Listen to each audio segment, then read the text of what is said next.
Ok. Bien. Bueno, bienvenidos a todos. Seguramente estamos los que conocen el modelo, y los que les gusta charlar, filosofar del modelo, los que no conocen pero les resuena, entonces se quedan un ratito para ver después cómo siguen y por dónde estudian. Muchos profesionales de la salud, terapeutas, coaches, etcétera, con sus casos, que amamos eso. Y seguramente muchos pacientes, o mejor dicho, impacientes, atrapados en la etiqueta diagnóstica del SIBO o atrapados en el tratamiento, con más o menos resultados, con resultados buenísimos al principio y después no tanto. Así que la idea es hablar un poco para todos estos públicos. Les recomiendo que tengan algo para anotar, sobre todo por si se les cruza alguna idea en relación a lo propio, a la vivencia propia, con alguna palabra que nosotros tiremos, y después la vamos a poder compartir en la segunda parte de la charla, cuando corte la grabación, así estamos los íntimos. Ahora estamos grabando, y después va a quedar en el canal de YouTube. La idea un poquito de este tipo de charlas es mostrarles cómo trabajamos, mostrarles cómo pensamos, mostrarles nuestra mirada, cómo miramos, cómo preguntamos, qué preguntamos, mostrarles que trabajamos en equipo, ¿no? La interacción del equipo. Y como les decía hace un ratito, eh, que es la bajada, ¿no? La aplicación concreta del modelo teórico de las 5 leyes, la, la, la bajada al cuerpo, la experimentación, pasarlo por el cuerpo y ver qué onda, y ver qué pasa con todo lo que voy tocando y con todo lo que me voy preguntando. Así que eso es un poco la razón por la cual nosotros abrimos, hola Ale, la razón por la cual nosotros abrimos el estudio una vez por mes y compartimos lo que hacemos, compartimos lo que investigamos, compartimos lo que estudiamos y compartimos nuestra forma de aplicar y trabajar. Yo tengo que mover esto. ¿Está? ¿Quieren que arranquemos? ¿Estamos para arrancar? ¿Sí? Bueno, muy bien. Muy bien. Bueno, como siempre les decimos que nos pongamos en modo 5 leyes, ¿no?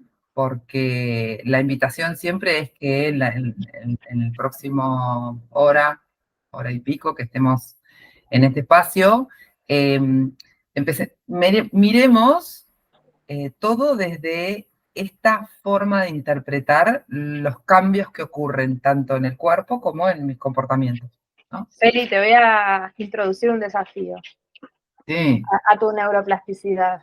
sí. Aparte de que vos sabés un huevo, y todos sabemos que vos sabés un huevo, te quiero desafiar a que lo expliques sin ninguna palabra técnica. Fantástico.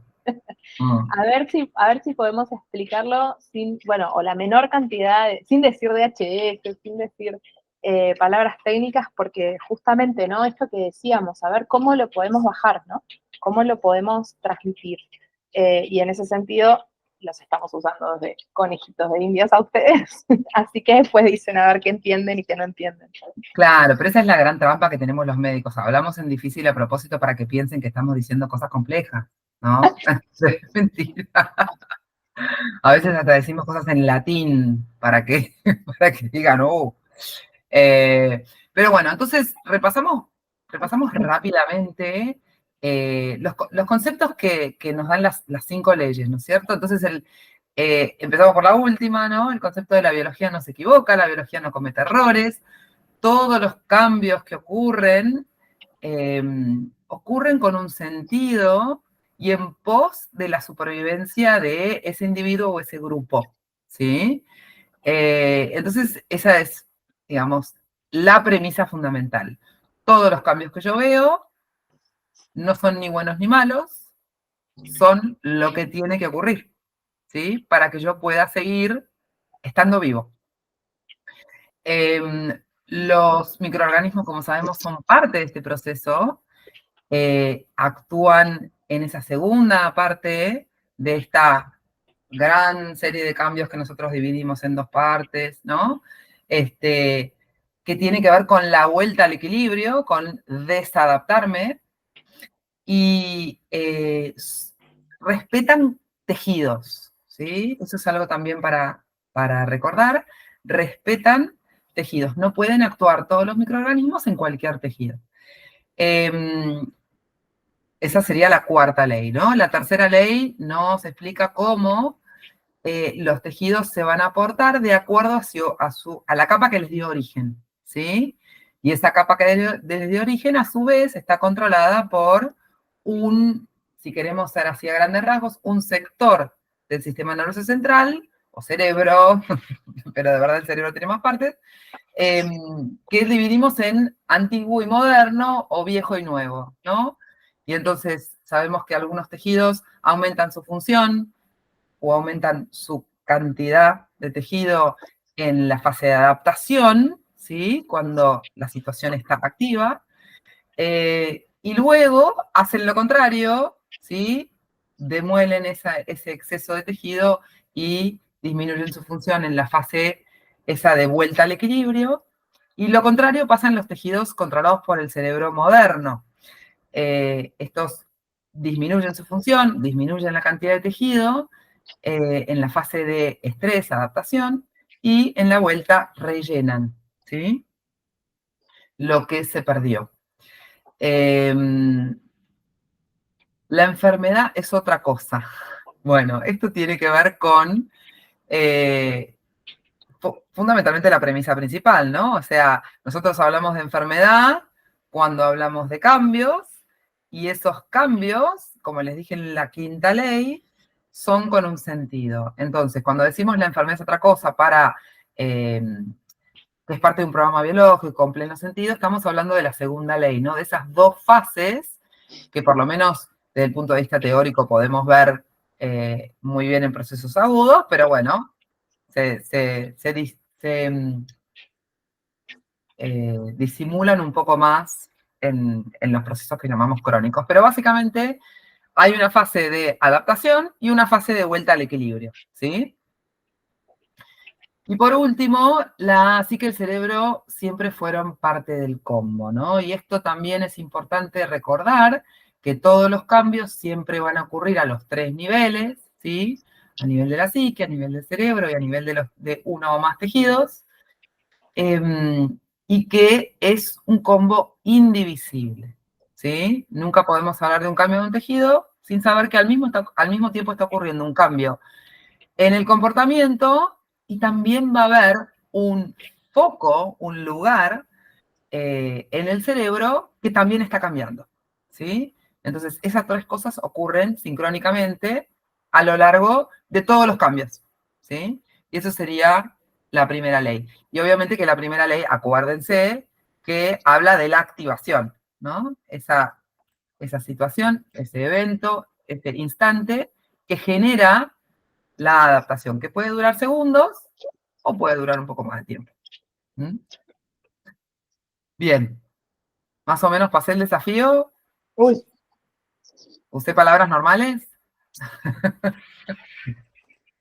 desafío superado. No sé qué opina el resto, pero Mi constelación para me mí ganó fue mala bien. onda. Este, bueno, Bueno, entonces, y, perdón, no, hablo, anda. Oh, no, esto que hoy le pedimos ayuda a Vicky, a la doctora Victoria Moreno, que nos ayude un poquito con la etiqueta SIO, bueno, le explotó la consulta con este síntoma últimamente. Eh, Vicky, no la quiero presentar a Vicky desde el ego de los títulos. La verdad, Vicky es médica de familia, médica general, y es de las docs que te miran a los ojos y que te tocan las manos y que te preguntan, ay, Maisa dice que sí, porque la conoce, y que te preguntan, ¿y vos cómo estás? Pero no para que le digas los síntomas, sino para que le digas cómo estás. Eh, Así que, bueno, todas las docs que estudian con nosotras son así. ¿no? Que creo que es en parte lo que te da esa apertura de mirada. Busquen médicos así, hay muchos médicos así. Busquen eso, no se conformen con menos. Busquen el médico que quieran. Así como eligen el arquitecto que quieren en base a lo que tienen en la cabeza para el diseño, busquen el médico que quieran. Hay un montón así. Yo conozco un montón. No sé, Feli, ¿vos querías decir algo más? Y Vicky, cuando estés por ahí, desmuteate para hablar de esta etiqueta nueva, de moda, o que siempre hubo, o que no sé si están así. Bueno, veremos. Contanos, Vicky, la historia de esta etiqueta que en la época que yo estaba en la facultad No no existía. recuerdo. No Sí. Perdón, Hola a todos. vivo de Vicky, atienden Zona Norte, después cualquier cosa, si quieren verla, nos piden y los contactamos. Bien, hola Glo, Hola, hola Feli, hola a todos, ¿cómo están? Gracias por invitarme un ratito a la charla. Bueno, yo soy médica de familia, tengo un consultorio particular y en el último año vi un montón de pacientes con diagnóstico de SIBO o sospecha de diagnóstico de SIBO. Es un diagnóstico dentro de todo nuevo en lo que es la medicina y es interesante porque, en mi opinión, se puso un poco de moda este último tiempo, honestamente. Los diagnósticos también se ponen de moda, creo. Lo que significa es un sobrecrecimiento bacteriano en el intestino delgado. Y les explico un poco lo que sería cómo lo explica la medicina convencional. Me tocó la parte más fácil hoy. ahí te paso. Bien, entonces, el intestino delgado va desde donde termina el estómago, digamos, hasta donde empieza el colon. Es larguísimo, es muy fino y es difícil de acceder y difícil de estudiar. Pero cuando alguien llega a la consulta con estos síntomas que están acá, especialmente distensión abdominal, como que se hincha la panza como un globo, o muchos gases, hoy en día se sospecha que pueden tener este síndrome. Además de la distensión abdominal y los gases, la flatulencia, algunos pacientes presentan diarrea, otros constipación, otros encuentran que la materia fecal es media rara, lo que se interpreta como grasa. En casos bastante más extremos, a veces hay pérdida de peso, pero en realidad la mayoría de los pacientes se quejan de que el peso no se mueve. Y en casos bastante más extremos puede haber malabsorción de algunas vitaminas y a veces se ven en algunos laboratorios como B12 o otras vitaminas. Esto es lo que está descrito en los papers, digamos, en la medicina alopática describe estos síntomas, pero en realidad hoy en día cualquier síntoma así digestivo, como uno que siente que come y la comida le cae mal, puede ser interpretado como SIBO. Entonces, ¿cómo lo interpretan ellos? El intestino delgado tiene la función de asimilar nutrientes de la comida, de lo que comemos. Después, cuando ese material llega al grueso, el grueso se ocupa de formar la materia fecal. Entonces, en el intestino delgado hay poca actividad bacteriana, digamos, esa famosa microbiota que está en el sistema digestivo es muy poca en el intestino delgado. La mayor cantidad, supuestamente, de microbiota, de flora del intestino en general, está en el grueso. Entonces, acá se sospecha que esta flora, estas bacterias que están en el intestino grueso o el colon, migran hacia el delgado. Y cuando estas bacterias que tendrían que estar en el grueso empiezan a estar en el delgado, empiezan a interactuar con lo que todavía es restos de comida, y esto forma gas, y esto forma otros temas así, que da estos síntomas. Entonces, según la medicina alopática, hay bacterias que no tendrían que estar en el intestino delgado, y por eso dicen que es un sobrecrecimiento bacteriano del intestino delgado. El intestino delgado tendría que tener menos bacterias, y estas bacterias están molestando. Entonces, ¿cómo lo comprueban? No hay buenas pruebas para esto. Se usa ese test de aire expirado, que tiene muy baja sensibilidad, o sea, hay muchos falsos negativos, o sea, a veces uno se hace el test y da negativo, pero uno igual supuestamente tiene la enfermedad. Y en teoría, y esto lo investigué bastante, la única forma de comprobar seguro si estas bacterias están en el lugar equivocado es hacer una biopsia de la primera parte del intestino delgado, que se llama el yeyuno. Pero bueno, la biopsia es algo muy invasivo, entonces prácticamente no se hace en el mundo práctico, en el mundo real. Y la prueba del aire expirado se hace bastante, y lo que buscan es que al expirar aire en un tubito se encuentran ciertos componentes que estas bacterias liberan, entonces se interpreta que las bacterias están en el lugar equivocado. Bien, ¿qué hace la medicina convencional para tratar esta condición? Te da un antibiótico que actúa de manera muy local en el intestino y mata estas bacterias que no tendrían que estar ahí.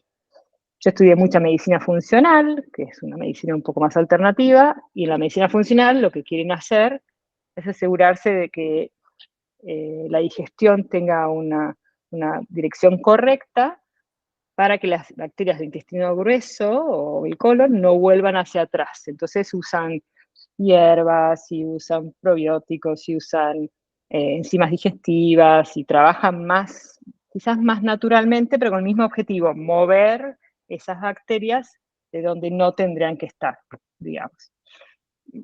Mi humilde opinión sobre este tema, que ya vengo hace años viendo casos así, es que, bueno, uno da antibiótico, al principio el paciente se siente mejor, o empieza algunas hierbas, algunos suplementos, algunos probióticos.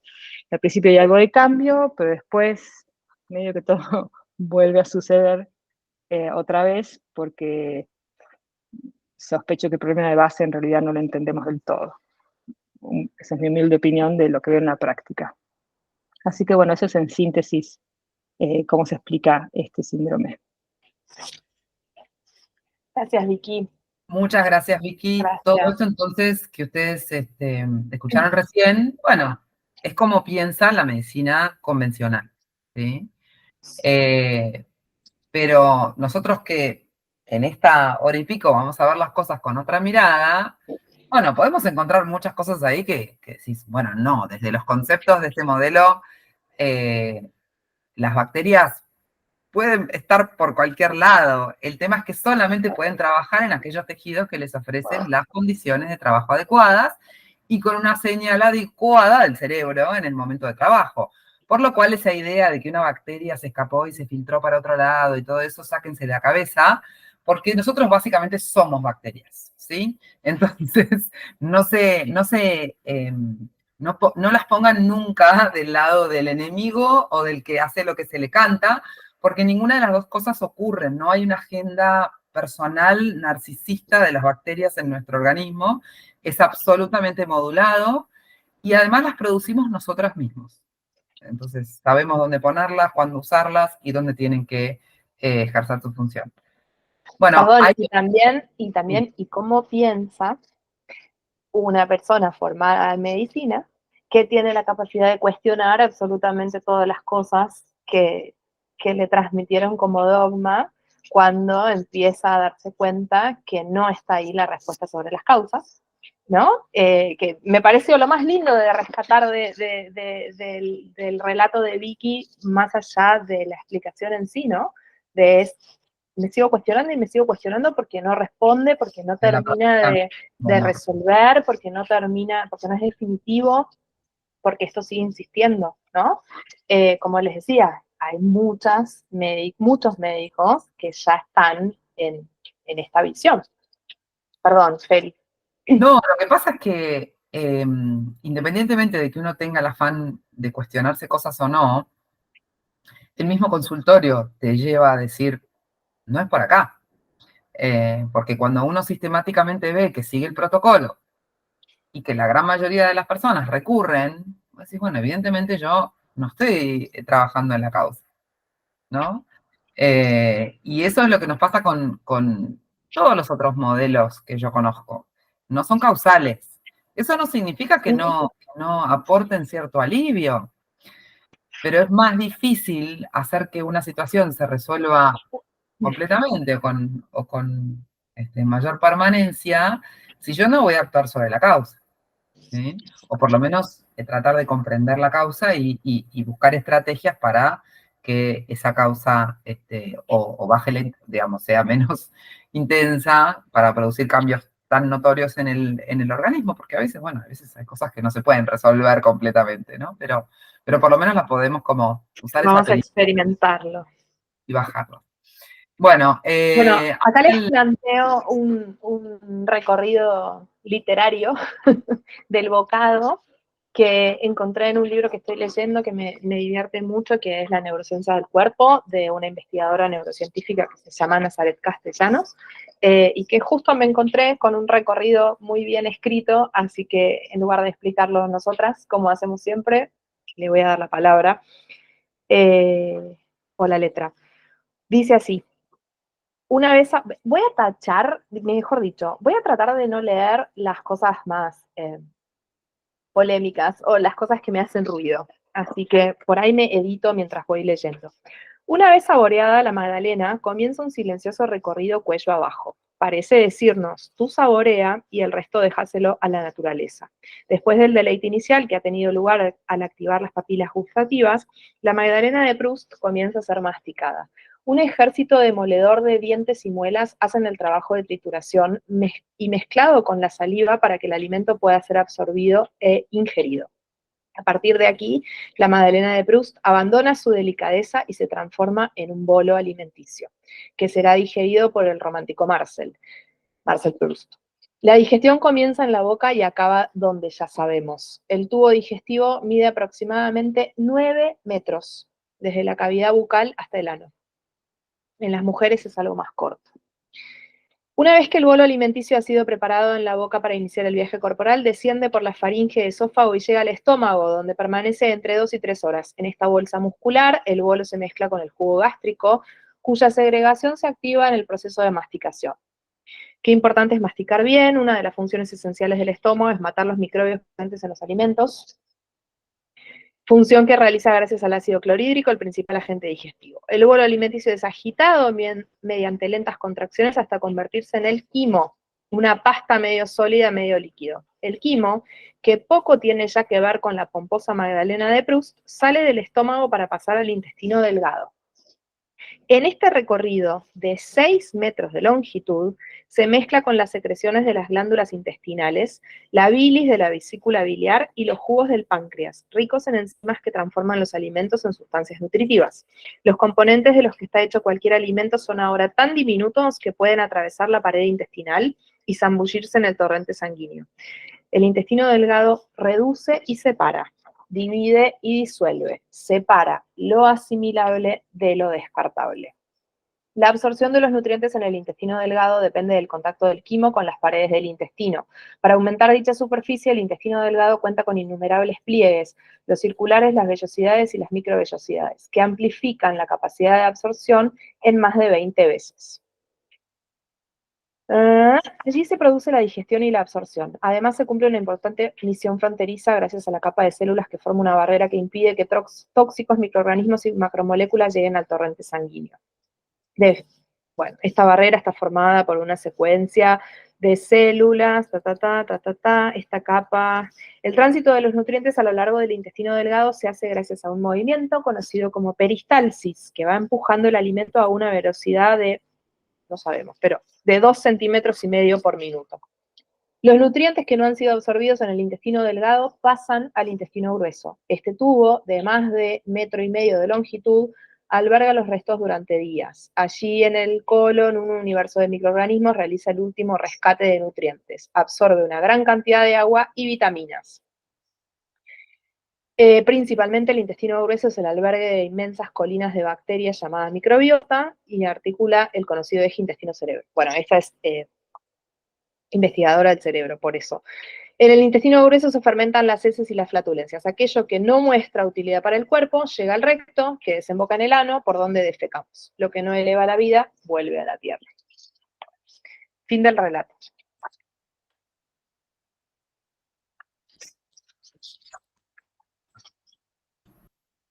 Ahí fue como Ahora medio sí. poesía fisiológica. Poesía fisiológica. Ahora sí, vamos a lo nuestro, el endodermo. Feli. Bueno, volviendo entonces al modelo,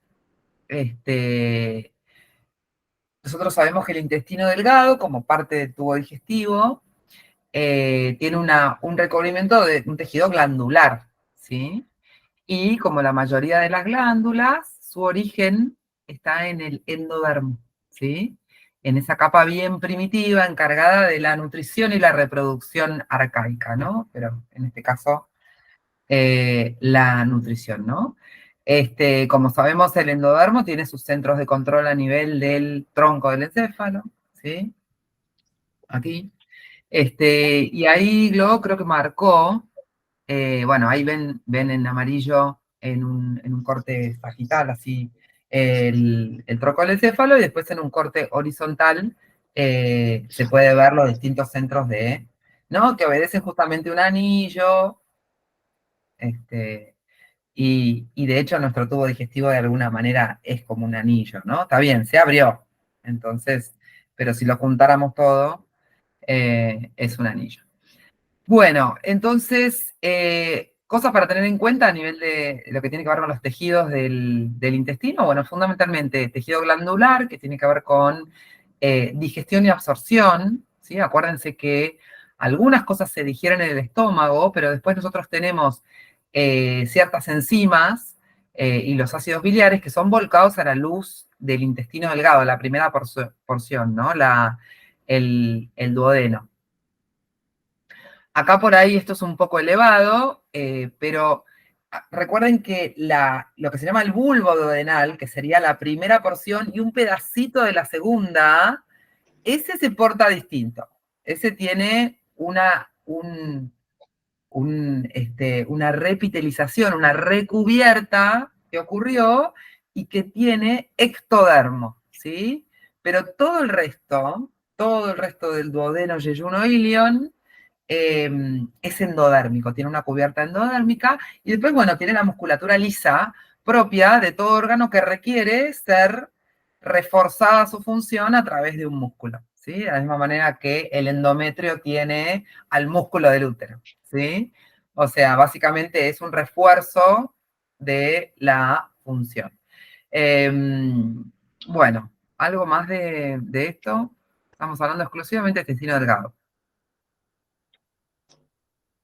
Bueno, acá volvemos a la típica brújula que conocemos, ¿no? De la segunda ley, donde ocurre esta activación, ¿no? De los cambios, ¿sí? Del comienzo de las adaptaciones de los tejidos. En este caso, como sabemos, por ser un tejido controlado por el cerebro viejo y tener un origen endodérmico, ¿qué cambios suelen ocurrir? A ver si alguien se anima a tipear. ¿Qué cambio ocurre? ¿Qué tipo de adaptación ocurre en este epitelio glandular cuando se ve como desafiado? O sea, tiene que mejorar su función. ¿Qué tipo de cambio hay? ¿Qué se les ocurre? ¿Crecimiento o disminución de tejido? ¿Alguien se anima a tipear?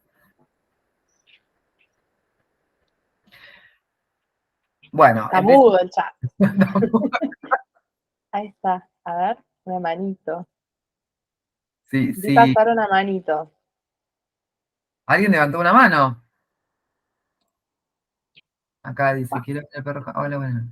No. Yo, perdón, Sí, que estaba en clase y encima no entiendo mucho ¿cómo se llama el Google este? Crecimiento, sobre crecimiento, ¿no será? claro, Ese. ¿no? Un aumento de la función y un crecimiento, por supuesto. Tenemos que entender que hay crecimientos y crecimientos, en el sentido de que si una situación es de corta duración o de poca intensidad, bueno, lo más probable es que ese crecimiento no sea medible con las técnicas, ¿sí? Que tenemos para mirar estas cosas, ¿sí? Pero sí, la respuesta es correcto, ¿sí? Aumento del tejido, ¿sí? Ok, entonces estamos en la fase de adaptación, adaptamos para volvernos, digamos, con un sentido de mejorar la digestión y la absorción de estos nutrientes y, bueno, luego imaginemos una resolución, una situación donde no es más necesaria la adaptación, y entonces volvemos, tenemos ahora la segunda parte donde tenemos que volver al el equilibrio previo, ¿no? Y eso también requiere de cambios, ¿sí? Y ahí es donde pasamos a la etapa que conocemos como inflamatoria o exudativa, ¿sí? Después hay una pequeña parte donde aumentan las hormonas de estrés, que dura poco tiempo, y después ya pasamos a la fase cicatrizal. Entonces, si vamos a hablar de los síntomas que nosotros podemos ver en los distintos momentos de la adaptación, bueno, en la fase de adaptación activa, lo más probable es que a nivel orgánico, la persona no refiera a ningún síntoma, ¿sí? Porque en ese momento, como yo siempre digo, es una 4x4. O sea, ahí digiere lo que sea, absorbe lo que sea, está en modo de superar obstáculos, está en modo superhéroe, como decimos con Glow. Los síntomas, los cambios en los tejidos, habitualmente los vamos a ver una vez que la adaptación no es más necesaria, ¿sí? Porque ahí tiene que ocurrir la demolición, ¿sí? Y la vuelta al equilibrio de ese tejido. Y ahí es donde, fundamentalmente, en la primera parte, esa que llamamos PCLA, que es la parte más inflamatoria, ahí es donde vamos a ver todos los efectos de la actividad microbiana, ¿sí? Que tiene que ver con los microcirujanos encargados de volver esto a como estaba antes, ¿sí? O los obreros que vinieron con la masa, ¿sí? A romper ese cambio de más que no es más necesario. Y ahí es donde podemos ver este sobrecrecimiento bacteriano, que no es sobrecrecimiento, es básicamente actividad bacteriana, ¿sí? Que no ocurre en un modo donde el tejido no estuvo adaptado previamente, ¿sí? Y entonces ahí podemos ver distensión abdominal, podemos ver que la persona tenga gases, ¿sí? Tenga a veces erutos, ¿sí? La distensión abdominal del SIBO suele ser del ombligo para arriba, ¿sí? Es como la típica panza de embarazada. No es tan, ¿no? Porque es distinto a la distensión abdominal del colon, que la vemos más en los marcos, ¿no? En los flancos. La distensión abdominal del SIBO es como una embarazadita es como bien arriba del ombligo. Eh, y, y bueno, y después, digamos, Mary, los sudores. claro, Vera, yo le quería preguntar, a ver qué se animaba a decir. Ah, perdón. Perdón, te spoileé. Bueno, lo que puede haber, que eso es un síntoma muy característico de estas capas antiguas, es que la persona refiera, o por ahí no se dé cuenta, pero hay que preguntarle, que tiene sudores nocturnos, o sea, que se levanta por ahí con parte de la remera mojada o con la sábana mojada, ¿sí? Y es general un sudor frío, en el sentido de que no son los sofocones de la menopausia, ¿sí? No es que me levanté y tuve que abrir la ventana. Eso no es un sudor nocturno. Un sudor nocturno, vos no te enterás que lo tenés hasta que te levantás y te das cuenta que estás todo empapado, ¿sí? Y cursan con, por ahí, un poquito de febrícula, pero de nuevo, la febrícula suele ser algo que pasa bastante desapercibido, particularmente cuando uno está tapadito en la cama, que piensa que está calentito, ¿sí? Así que esos son, pero bueno, yo les quería preguntar justamente a ver que si se les acordaba cuál era el síntoma típico de la Perdón, depresión. te spoileé. Sí, Ale dice, de hecho, te levantas con frío, tal cual. claro, porque el sudor es frío. Entonces, ahí estamos como en la etapa de reparación más profunda, ¿no? Y luego viene esta famosa, que nosotros hablamos, la epicrisis, ¿no? Que sería ese punto donde nosotros siempre comprendemos la epicrisis como el chequeo de si todo lo que se arregló alcanzó el arreglo, ¿no? De alguna manera es como, yo le digo como la puesta en marcha del auto, ¿no? A ver, prendelo para, como te dice el mecánico, a ver, ponerlo en marcha a ver si lo que hice alcanzó.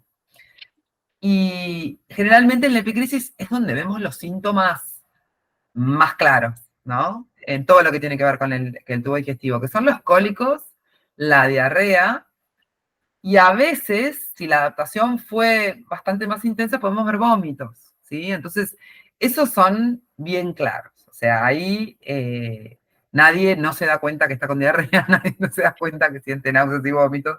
Y los cólicos son una de las cosas que más molestan, ¿no?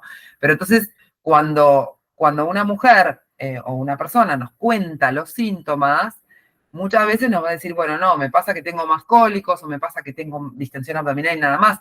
Y uno más o menos se podría ubicar en qué parte está, ¿no? Como que en qué momento me está relatando o qué momento se da más cuenta que algo le pasa, ¿sí?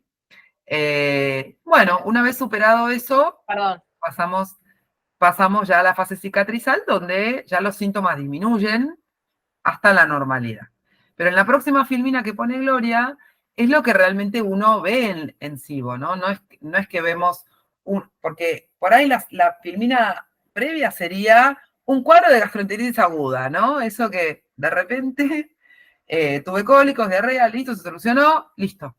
En el SIBO no, el SIBO es una entidad que es crónica, ¿no? Como que la persona refiere estos síntomas en forma reiterada a lo largo de la semana, a lo largo del mes, a lo largo de los años.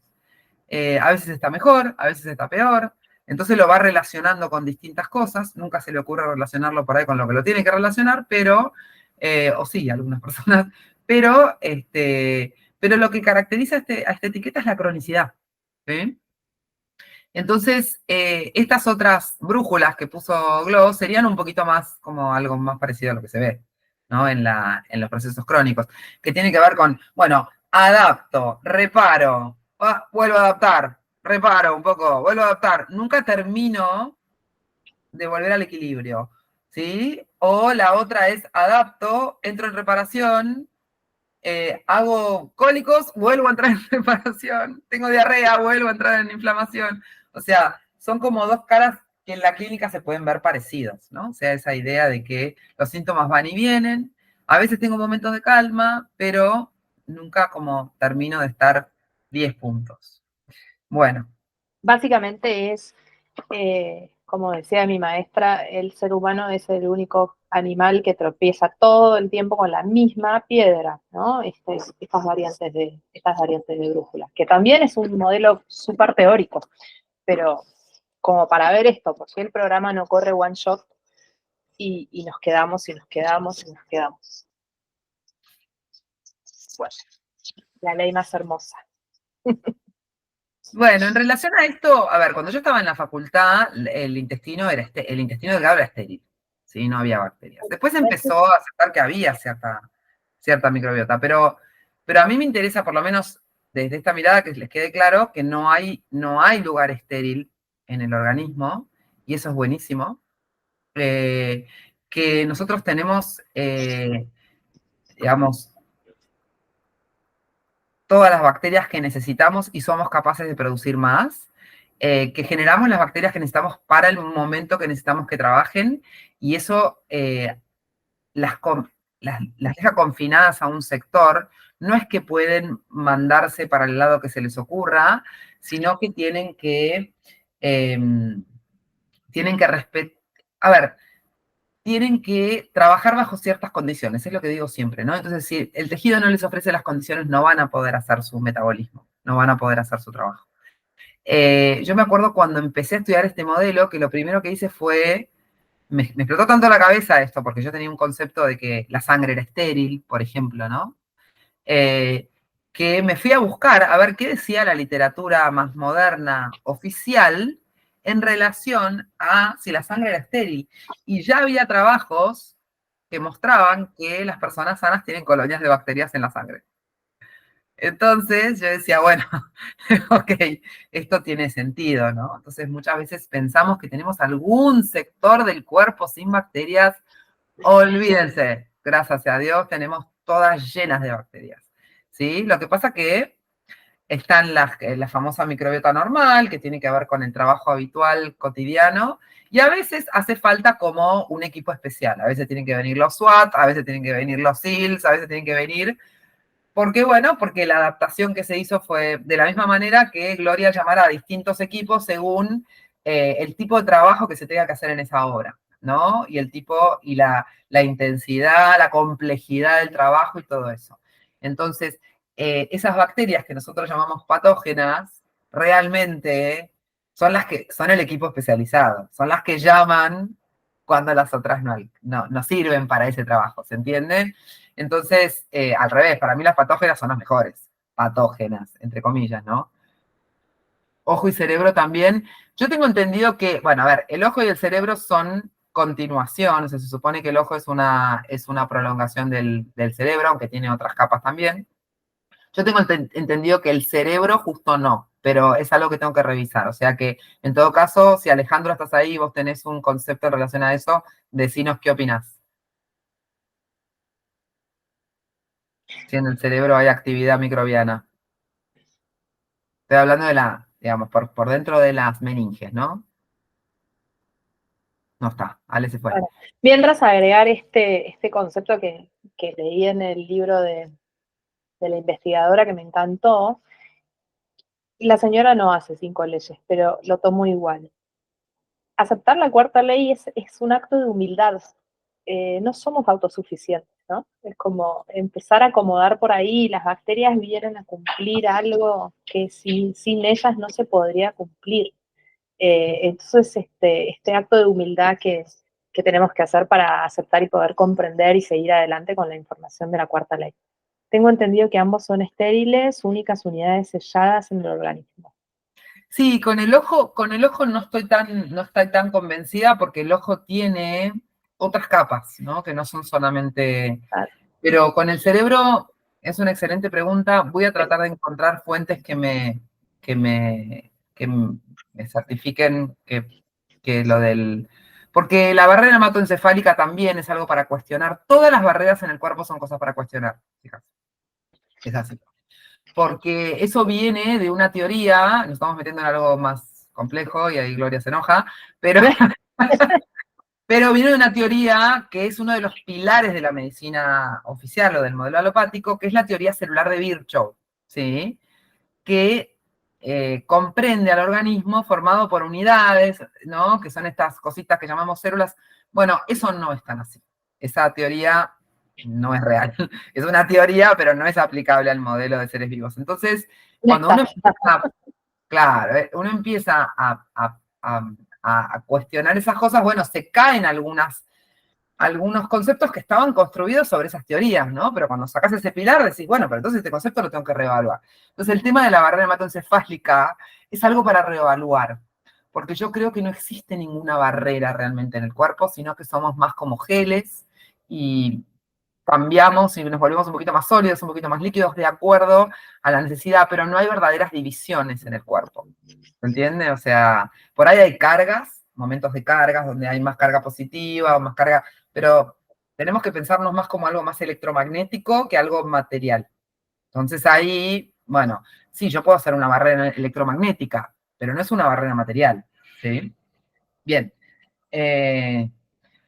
Bueno, digamos, ¿qué propuesta hay? ¿Qué conflicto? Palabra. Pero bueno, ¿qué situación adaptaría, qué situaciones, qué percepciones adaptarían al intestino delgado, a la mucosa del intestino delgado y al músculo como colaborador? Eh, y fundamentalmente hablamos Hammer lo pone como bocado indigesto, ¿no? Con eso como engloba, enuncia este conflicto biológico para que aplique a todos los seres vivos, ¿no?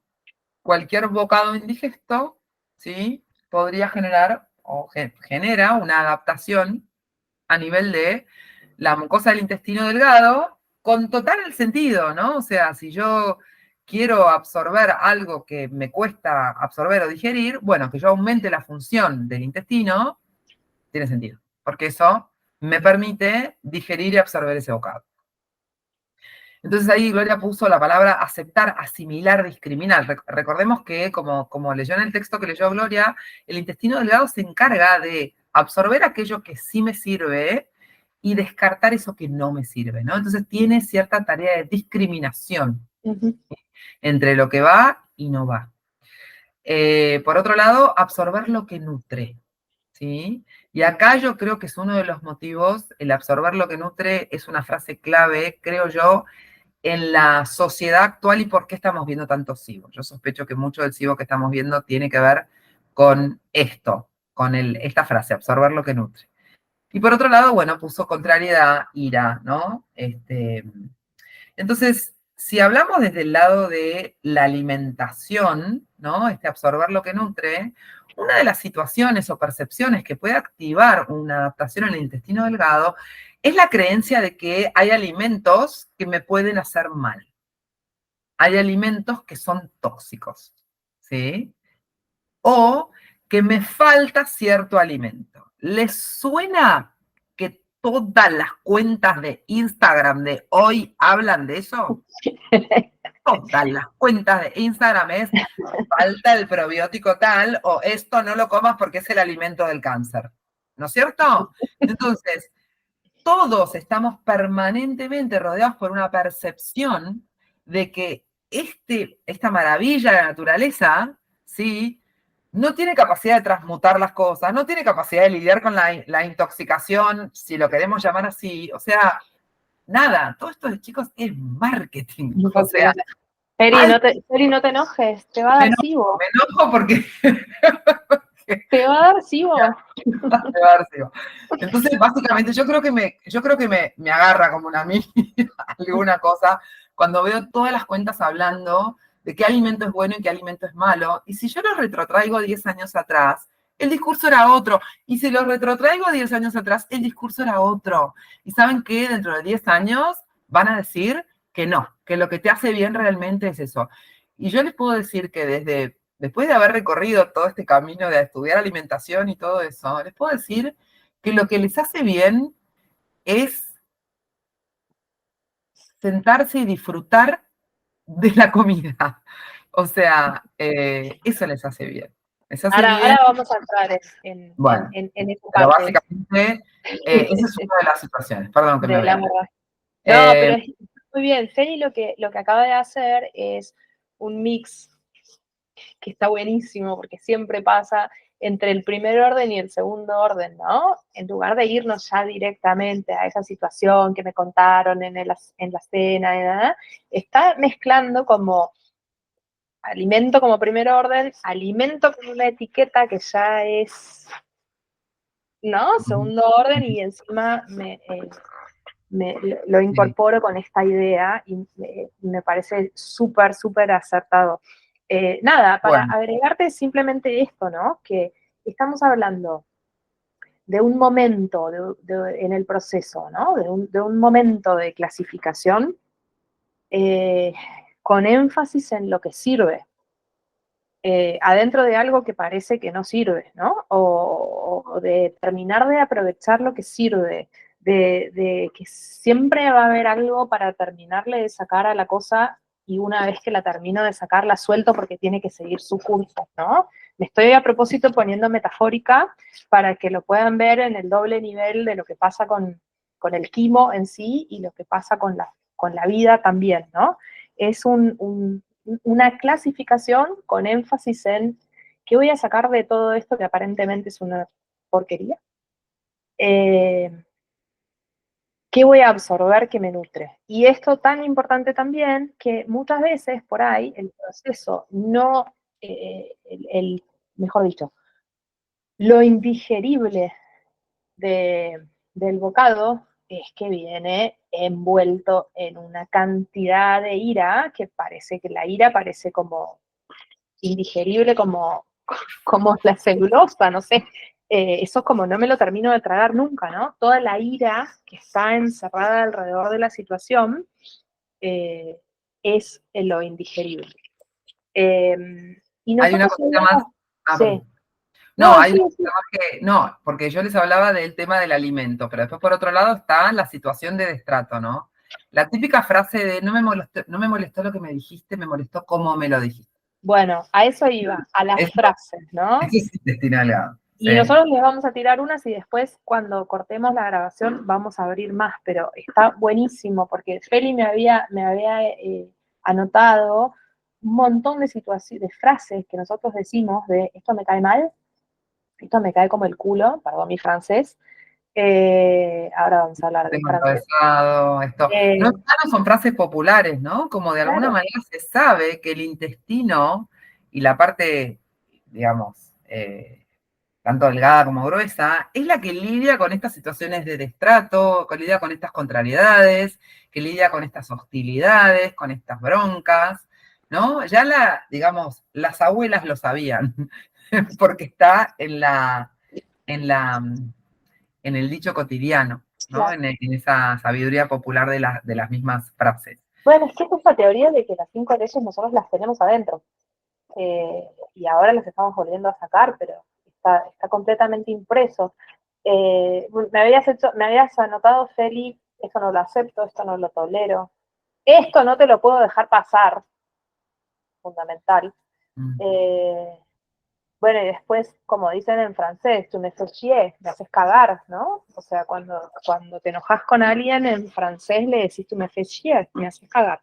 Eh, entonces, como que está todo ¿No? por ahí todo el tiempo. Por ahí es más del grueso, no sé, vemos, pero A como, ver, estamos ahí, ¿no? Estamos en que si le ponemos un componente más sucio o un componente más, pero estamos, un componente más de injusticia, de traición, pero ahí habita, digamos, las adaptaciones del intestino eh, y tiene mucho que ver con eso. Entonces, por un lado tenemos a eh, las estrictas alimentarias, las personas estrictas, intransigentes alimentarias, y por otro lado tenemos las situaciones de vivencia de destrato, de contrariedad, en el contexto o no de un alimento. Porque a veces vos le decís, no, pero yo no comí nada y se me hinchó la panza, ¿no? Lo que pasa es que el alimento pobrecito está siempre en la escena del crimen. bueno, Eh, justamente eso es lo que hace que el alimento también funcione como un riel, anclado a una experiencia, entonces la siguiente vez que como tal cosa se me hincha la panza para, para hacer sonar la alarma y estar precavido porque la anterior vez pasó esto, ¿no? Esta memoria de ayudarme y de gritarme sal de ahí maravilla, porque la vez anterior que comiste pizza tus papás se cagaron a puteadas, entonces la pizza hace pelear padres, como lo registra el cerebro. lo que sea. La verdad es que de haber, les confieso que yo tengo un par de rieles, desactivé un par y es tan inconsciente la colocación del riel, es tan inconsciente que no es algo tan fácil de, este, darse cuenta. A veces cuando hay un solo alimento, uno solo, pues digo, bueno, esa tiene que haber sido la situación, pero cuando hay múltiples es más difícil. Bueno, entonces, en relación a la verdad, brevemente, entonces, una de las primeras cosas, y por ahí una de las más difíciles, es tratar de trabajar las creencias en relación a la alimentación, ¿no? Porque obviamente que si yo me como un pote entero de dulce de leche y no estoy entrenada para comerme un pote de dulce de leche, porque por ahí hay personas que desarrollan una tolerancia al dulce de leche enorme, de la misma manera que desarrollamos cultura alcohólica, y entonces, bueno, por ahí no es un bocado indigesto al punto de primer orden, ¿no? O sea, yo puedo tener diarrea después. No voy a entrar en un cuadro crónico a menos que sistemáticamente una vez por mes, pero de hecho al revés, ahí empezaría a generar tolerancia si es algo que hago habitualmente, ¿sí? Este, pero después en el resto, nosotros vemos que si una persona refiere una intolerancia a algo, una de las hipótesis es que ese algo sea un riel, no que sea esa persona ni alérgica ni intolerante a nada, que sea un riel. Otra hipótesis es que no, que la persona está haciendo una asociación que la hace porque simplemente come eso muy habitualmente con una persona y es esa persona la que es el riel por ahí, ¿se entiende? O sea, entonces son como pequeñas cosas que uno tiene que ir como poniendo, diciendo, bueno, será, pero desde el punto de vista de yo soy intolerante genética o desarrollé una intolerancia a un alimento, eso no es así. ¿Sí? Hay que interpretarlo de otra manera. ¿Mm? El Eh, riel el riel es como una capacidad de predecir el futuro, ¿no? Que se arma, o sea, se conecta en el momento del conflicto y después aparece el riel, entonces predigo está bien dicho, predigo el conflicto, entonces arranca todo. Entonces es muy atinado trabajar sobre los rieles y empezar a detectar. En general, cuando es un programa activado por un riel, se ve un programa mucho más cortito y lo que más se nota son los síntomas de epicrisis. O sea, lo que más va a aparecer la persona cuando está usando un riel va a referir más cólicos y diarrea. No va a referir tanto a la distensión, sino que es como el riel actúa mucho más to the point. No es esa adaptación que por ahí por un tiempo estuve, después vinieron los cólicos, ¿verdad? Sino que es mucho más ping pong con el riel. Entonces ahí hay que ver un poquito que la persona vaya describiendo, ¿no? ¿Cómo es cuando come esto? Y bueno, ¿qué te pasa? No, entonces me agarran cólicos. Bueno, entonces yo tengo que pensar que eso es un riel. ¿Se entiende? O sea, y si no me dice, bueno, no, fuimos a comer y bueno, después cuando llegué a casa se me distendió la panza, ¿no? Y después, entonces ahí, por ahí, o cuando, la anécdota de Ale, pero, pero básicamente tiene que ver con esas cosas, ¿no? O sea, para ir tratando pero de vuelta, uno no sabe, uno tiene que ir tratando de desmenuzar en busca de dónde está la sutileza de cada aspecto que relaciona a la persona o que a veces no relacionó. Eso que Nosotros con mis amigas, para evitar el problema, cuando nos juntamos a comer, comemos pollo brisé con tomatitos cherry. Entonces sabemos que todos son conflictos por los temas y por los rieles. Pollo brisé con tomatitos cherry, difícil que nos haga botar un gesto per se. Sabemos que todos son los temas y los rieles que tocaron. Y, claro, o sea, nadie puede decir, ay, ven, me cayó mal el lemon pie. cayó mal, claro. Bueno, con respecto a la cantidad de lo que yo les decía, ¿no? O sea, hay entrenamiento. Nuestra capacidad enzimática está determinada por la exposición al estímulo. Si yo tomo todas las noches un vaso de vino, bueno, lo más probable es que un vaso de vino no me emborrache. Si yo no tomo nunca un vaso de vino, bueno, puede ser que un vaso de vino me ponga medio... ¿Sí? O sea, tiene que ver con eso que uno lo desarrolla. Bueno, esto de detectar patrones era lo que yo les decía, ¿no? En qué momento, cómo es la secuencia de síntomas, ¿no? Sabiendo que los síntomas más como marcados van a pertenecer a ese momento de epicrisis y que los otros síntomas van a ser más previos de esa etapa, pero siempre sabiendo que los síntomas en el tejido, en los tejidos suelen aparecer, o sea, van a aparecer en el alivio, o sea, van a aparecer cuando la persona logró digerir, absorber de la situación o se fue de esa situación, ¿sí? Se fue de esa situación, salió del entorno que lo tenía en adaptación. Y lo importante es que esa situación, te banco para que tomes agua, que es eh, relativamente cercana e inmediata a la anterior. No hay que buscar el mes pasado. Hay que buscar, si me pasa la noche, en las inmediaciones de la cena, en las inmediaciones de las 7 de la tarde. Hay que buscar muy por ahí, ¿no? No hay que irse muy lejos. ¿Qué me contaron cuando estaba comiendo? ¿Qué tema estaba pensando cuando estaba comiendo? ¿Por qué me puse mal? ¿Qué me puso mal? ¿Con qué otro tema toca este tema que me puso mal, ¿no? Como tratar de ver cómo puedo llegar al fondo y obviamente entender esta cosa, esta situación que sin duda puedo estar pasando por un momento especial de mi vida, en donde hay alguna situación que me tiene fundamentalmente preocupada, estresada, así como central, y también puede ser algún rasgo de mi carácter, de mi persona, de mi personalidad, que es, soy intolerante con esto, ¿no? Esto no lo puedo digerir, esto es mi límite, esto me queda trabado y no te lo tolero, no te lo permito, ¿no? Hacer un poco ese ejercicio, ese hábito. Feli, bueno, no sé, mencioné lo de primitivo inmediato. No Sí. sé si agregar algo más.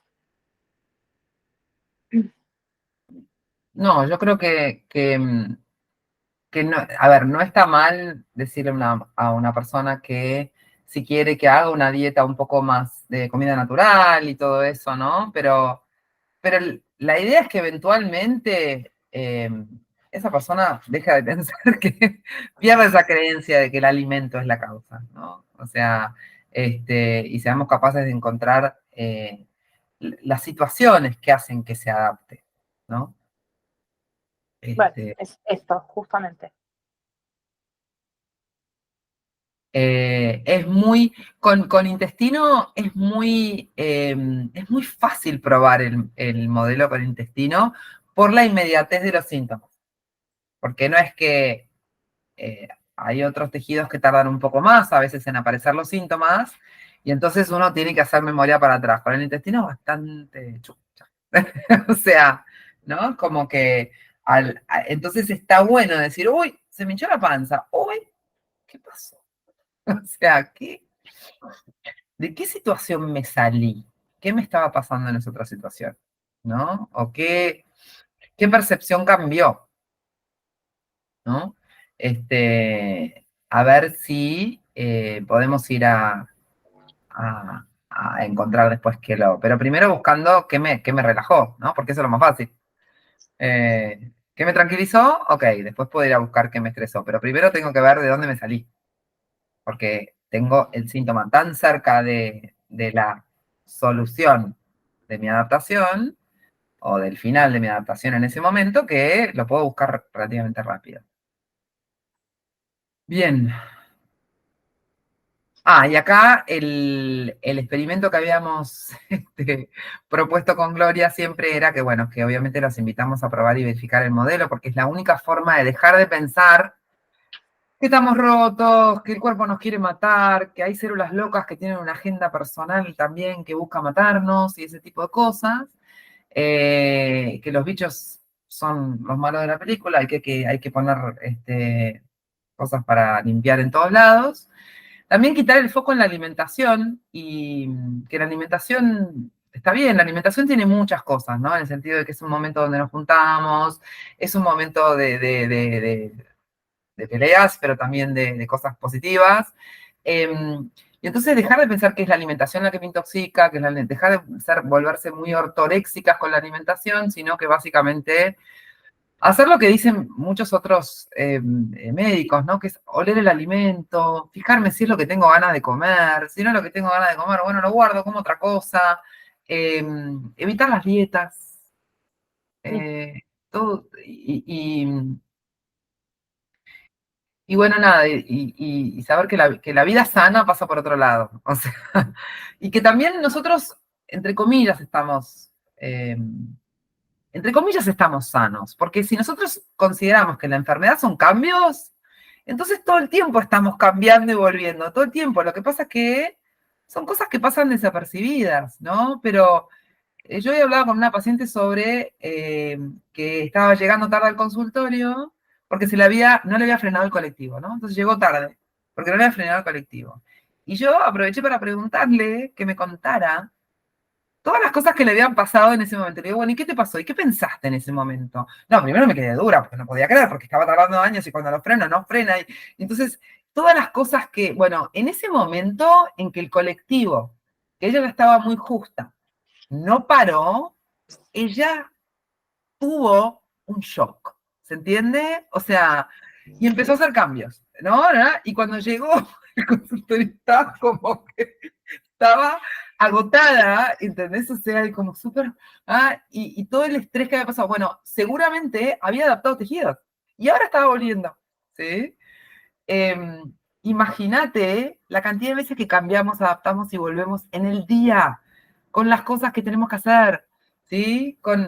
Entonces, empecemos a pensar no tanto en la enfermedad y estar sanos, sino en el dinamismo de adaptarnos y sobrevivir y seguir al día a día, ¿se entiende? O sea, eh, nosotros que estamos haciendo este curso con Andrea y con Ale, fue un regalo enorme cuando dijeron no vamos a usar más la palabra shock. Porque es tal cual. Si no, uno se lo imagina como que de la única forma que adapta un tejido es cuando se muere mi perro. Y no es así, uno adapta tejidos todo el tiempo. Obviamente que son situaciones que son de tan corta duración que no son medibles, o los síntomas después de alivio son muy light, estamos acostumbrados, ese pinchacito, ese dolorcito, esa puntadita, listo, pero ahí arreglé algo, seguro, ¿sí? Entonces, empecemos a darnos cuenta de eso, ¿no? Que nosotros no somos ni sanos ni enfermos, somos seres vivos, adaptándonos, Y estamos ¿sí? llenos de recursos. Exacto. Y si no sabemos los recursos que tenemos, podemos mirar, por ejemplo, al intestino, cómo funciona, para inspirarnos en hacer lo mismo que hace el intestino. Y gracias a eso, por ahí podemos tra tratar de no tomar una situación o una necesidad sin resolver o un tema como un conflicto y tomarlo como un desafío, ¿no? Como dice Ale, y al tomarlo como un desafío uno trata de poner en juego los recursos que tiene, los recursos que sabe que tiene, y si no sabes que los tenés, miras a tu intestino que sabe perfectamente separar lo que le sirve, lo que le conviene y lo que es útil de lo que no, y por qué no poder hacer lo mismo, ¿no? Por ahí eso requiere que seamos más flexibles, que seamos más adaptativos, pero es que justamente la invitación de hacer correr los programas biológicos, ¿no? Que seamos cada vez más aptos para hacer lo que somos y imprimir este mensaje de aptitud en nuestras células para que cada vez los humanos sean más aptos. Hoy leía justo una colega que decía, tenemos que ser los mejores ancestros que podamos para las generaciones que siguen. Y eso tiene que ver también un poco con eso, ¿no? Con el tratar de aprovechar cada situación de conflicto para que sea una situación de desafío. No cabe duda que a veces lleva puesta, pero se puede aprender, de todo se puede aprender. Bueno, y por último, bueno, habíamos dicho validar la ira. Perdón. Validar la ira, ¿no? Digamos, siempre recordando que la ira no es causa de nada, más que de que yo peleé, o luché, o me levante y me vaya. Digamos, la emoción, como siempre digo, no es la causa de los cambios en los tejidos, sino que es una consecuencia de la situación que me puso en movimiento, que me activó, ¿sí? Entonces, la ira es un síntoma de la psique, como la fiebre o los sudores nocturnos van a ser un síntoma de la reparación del tejido, por ejemplo, ¿no? En el caso de la emoción, bueno, lo que busca es que yo cambie mi comportamiento como parte de ofrecerme recursos para que yo resuelva, para que yo pueda salirme de esa situación que me tiene en desafío. La enfermedad es una bendición que nos invita al cambio de adaptación. Y después, bueno, por último, siempre ponerse en movimiento, pero porque por una cuestión de ponerse en movimiento es lo que sea, no quedarse, porque la biología no resuelve las cosas quietas, resuelve las cosas, a ver, hay algunas situaciones que quedándose quieto, pero son en general los animales más pequeños los que deciden frizarse. La mayoría de los mamíferos superiores resuelven sus situaciones en movimiento. Entonces, es como una metáfora de decir, muévanse, no se queden ay, no hay solución para lo que me pasa, no me puedo dar cuenta. Bueno, a probar cosas, a ponerse en movimiento, porque al fin y al cabo eso seguro va a tranquilizar a la biología. ¿Sí? Bueno, Bueno, ahora voy a cortar la grabación. Voy a despedir a los que nos van a estar mirando grabados. Ustedes quédense.